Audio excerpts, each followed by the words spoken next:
Hi viewers, welcome அவர் MBM. இன்றைக்கி நம்ம என்ன ரெசிபி பற்றி பார்க்க போகிறோம் அப்படின்னு சொல்லி பார்த்தீங்க அப்படின்னா தேங்காய் போலிக்கு தேவையான பொருட்கள். ஒரு பாத்திரத்தை எடுத்துக்கிறேன். அதில் பார்த்தீங்க அப்படின்னா 1 கப்பு மைதா ஆட் பண்ணியிருக்கிறேன். அதோட மஞ்சத்தூள் 1 ஸ்பூன் ஆட் பண்ணியிருக்கிறேன். அது அடுத்து உப்பு தேவையான அளவுக்கு உப்பு ஆட் பண்ணியிருக்கிறேன். இதை இவ்வளோத்தையும் சேர்த்து நல்லா மிக்ஸ் பண்ணிக்கிடணும். நல்லா மிக்ஸ் பண்ணிவிட்டு தேவையான அளவுக்கு தண்ணி, நான் பார்த்தீங்க அப்படின்னா 1 டம்ளர் தண்ணி எடுத்திருந்தேன். அந்த தண்ணியை வச்சு சப்பாத்தி மாவை விட கொஞ்சம் அதிகமாக, கொஞ்சம் லூஸாக பிசைகிறது மாதிரி நம்ம பிசைஞ்சிக்கிறோம். சரிங்களா? அதை மிடில் நெய் ஆட் பண்ணிக்கிறேன். அதாவது கொஞ்சமாக எண்ணெய் ஆட் பண்ணால் போதுமானது.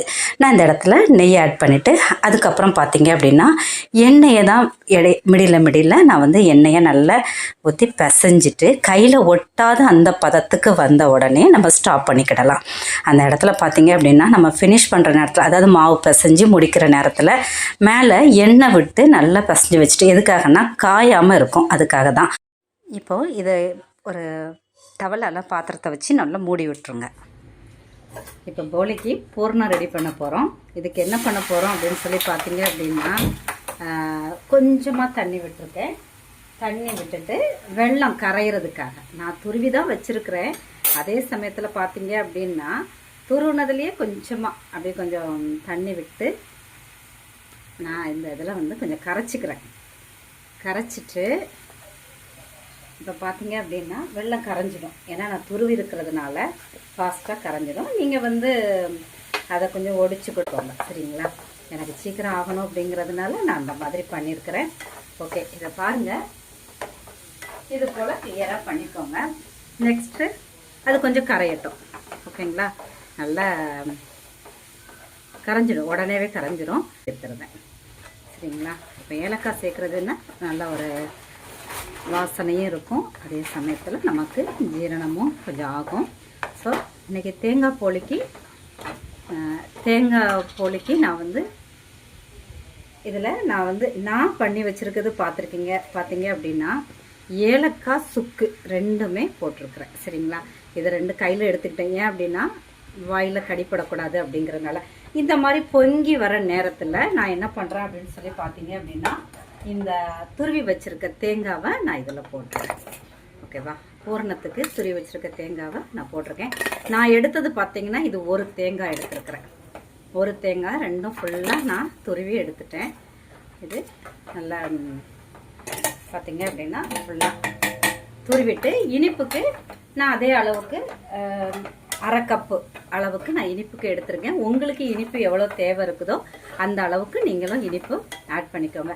இது ட்ரை ஆகட்டும், நல்லாவே இது ட்ரை ஆகணும். ஆனதுக்கப்புறம் நம்ம பூரணத்துக்கானது ஃபுல்லாக ரெடி ஆகும். இப்போ பார்த்தீங்க அப்படின்னா நல்லா சுருண்டு வருது பாருங்கள். நல்ல அந்த தண்ணி எல்லாமே குறைஞ்சி நல்லா அப்படியே சுருண்டு, இன்னுமே பதம், இன்னும் தண்ணி அது அங்கங்கே ஒரு பபிள்ஸாக வருது இல்லையா, அது கூட வராது.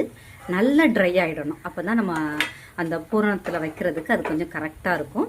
ஸோ அதுக்கப்புறம் நம்ம அந்த பூரண மாவு, அதாவது மைதா மாவு மேலே இருக்கிற இல்லையா மாவு, அந்த மாவை நம்ம எப்படி தேய்க்கிறது அப்படிங்கிறத நான் உங்களுக்கு இப்போ காட்டுவேன்.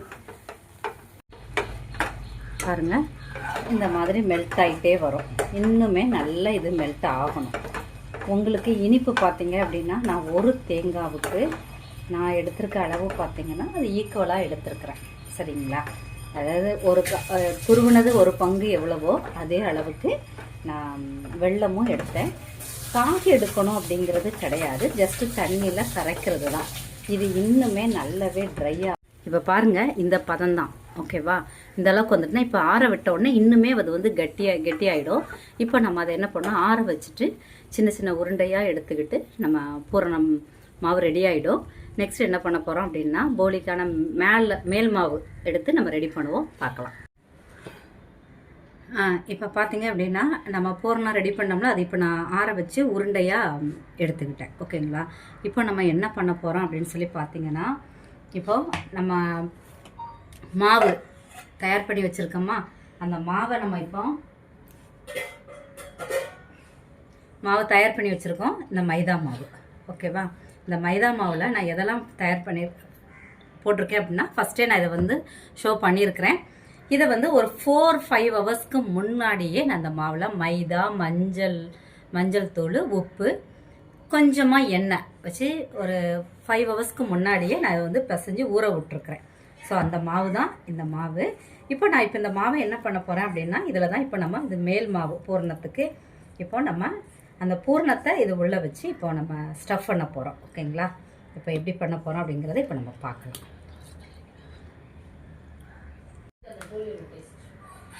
இப்போ இப்படியே வச்சு நம்ம அந்த கையில் இப்படியே வச்சு அழுத்திட்டு இப்போ என்ன பண்ண போகிறேன் அப்படின்னு பார்த்தீங்க அப்படின்னா, இந்த பூரணம் இருக்கு இல்லையா, இந்த பூரணத்தை நடுவில் வச்சுட்டு நான் இப்படி இதாக இருக்குது பாருங்கள், இப்படி தான் இந்த மாதிரி பண்ணிடுறேன். இப்போ எக்ஸஸாக இருக்க அந்த மாவை நான் என்ன பண்ணுறேன் அப்படின்னா எடுத்துருவேன். இப்போ இதை வச்சுட்டு நம்ம என்ன பண்ணணும் அப்படின்னா இப்படியே அழுத்தம் கொடுக்கணும், பொறுமையாக அழுத்தம் தரணும். சரிங்களா?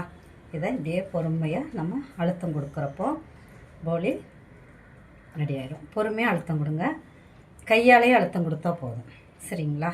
இப்போ கையாலேயே நான் வந்து அழுத்தம் கொடுக்குறேன், பொறுமையாகவே அழுத்தம் கொடுக்குறேன். ஓகேவா?